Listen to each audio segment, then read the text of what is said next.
trying to pull him away is like when you have maybe a rodent which has entered into a hole. You know it is in the hole. You do not know what is up to, but it's seated there. It is hidden. It is silent. And then you pick an object and you poke it because you want to either provoke its voice or you want it to come out of where it is to the open air. So politicians in this country have kept provoking General Muhoozi from his quietness and silence in the army. And now that they have invited him successfully to come out of that hole, so to say, they have a problem. Why? So I said General Muhoozi Kainerugaba is not a politician. In fact, to show you that General Muhoozi has very little interest in your so-called extremist, populist, and reasonable politics, he is the chairperson of the PLU, but he has invited us to play a civic duty, a civic responsibility, that we, the PLU, should contribute in nation building, but in a non-partisan capacity, in a non-sectarian, non-denominational manner. Not politics. General Muhoozi is aware that we are in a political season. He's aware that the president of Uganda, as I mentioned earlier in some other video, that the president has already constituted the Electoral Commission. He knows that the Electoral Commission has already rolled out a plan for the 2026, a roadmap of activities for the 2026 general election. He's aware of all this. He knows that now the political atmosphere has been charged.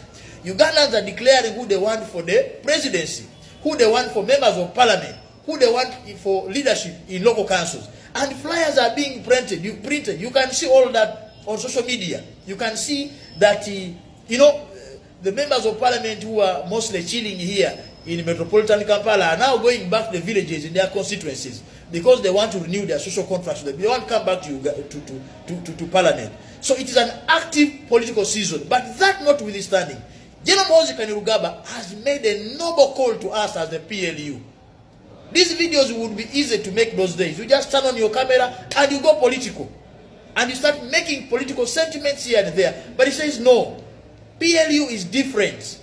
We are here to contribute in nation building in a civic capacity. We want to help people understand what the real issues are.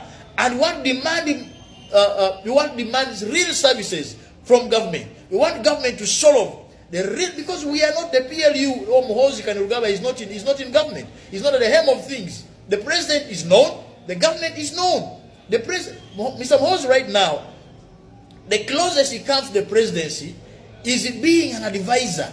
He's a senior presidential advisor on security. Nothing else. I'm rather my apologies on special operations. Nothing else. So, but he has invited us. I said that to say that. I said he's not a politician, and he has invited us to help this country, to help this country love the nation, the citizenry in this country, to love the nation, to be patriotic, to understand what the real issues are. So with the PLU, we're not going to politic. We'll help you understand what the real issues are. And that's why I say, so the fact that I'm going to make mention of political parties and their thought patterns here does not mean I'm attacking them politically, no. I'm just saying that I'm picking these examples of political parties and organizations and trying to show you their thought pattern through the thoughts of these youth that came from their parties, such that you can understand the issue that I want to address. But not that I'm being political, no. We are the PLU, we're helping you understand what the real issues are. So let's go back to the text. I said Mr. Odoi Bernard, who is on NRM, was asked what he thinks the real issues are. And he went on and explained about the role of youth in, he talked about the challenge of unemployment among the youths. He talked about how he helped some youths, how the youths in Kampala were trained to engage in waste management and the management of the environment, environmental issues. He talked about how the youths must be treated fairly in, for example, in their urge to participate in giving services, for example, to government entities. He says that there are some contracts that local governments award which really should be awarded to youths because they don't require special skills. For example, a contract to sweep. Sweeping a city, cleaning a city. It doesn't require special skills. And he was urging that, look, such contract should be given to the youth. Now, this is an NRM, a candidate from the NRM, and these are his thoughts. I will bring it the NUP candidate shortly. Let's go to another candidate from the north. On NRM, he was running for youth MP, northern region. But on NRM, listen to these thoughts. He was asked about what the problem is and whether he thinks the NRM has effectively solved the peace crisis in northern Uganda. And he addressed Ugandans on several things. He talked about the peace process. He talked about how the war in the north, the war of the LRA, the rebel group in the north, affected the development, how it affected the livelihood of northerners, how people were drawn away from their homes and the economic activities that they would be ideally involved in, driven into IDP camps and incapable of doing anything economic. And then he said all that has now settled down. The NRM has defeated the LRA, and now the North is recovering. And then he talked about our generational mission now that there is peace. He said we should focus on using the peace that the NRM has brought to thrive. He said our generational mission should be economic liberation in the North. This is again an NRM candidate. Now, I've sampled to you Odoi Bernard and his thoughts for NRM. I've talked about the other candidate from the North, NRM. I've talked about Namtoro Fiona, NRM. You can look at the depth of analysis of what the real issues are. Let me now talk to you about Kaija Doreen. Kaija Doreen, when asked what is the problem of this country, she goes philosophical and says that the problem of this nation is what the real problem has said, referring to Museveni. He said the problem is overstay in power. Overstay in power. When she argues her point on and on and on, at a point she says, young people should come at the lead of this revolution. Listen to those words.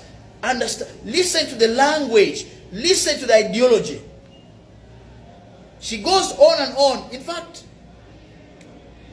this beautiful lady, young lady, Kaija Doreen, she's very intelligent.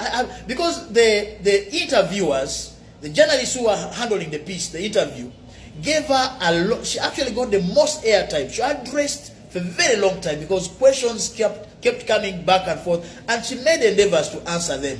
But you could see this radicalism in her voice. These are some of the youth leaders we have. I'm talking to you about their opinions of what the problems are vis-a-vis the political parties where they hail from, and where they could have picked these ideologies or these thought patterns from.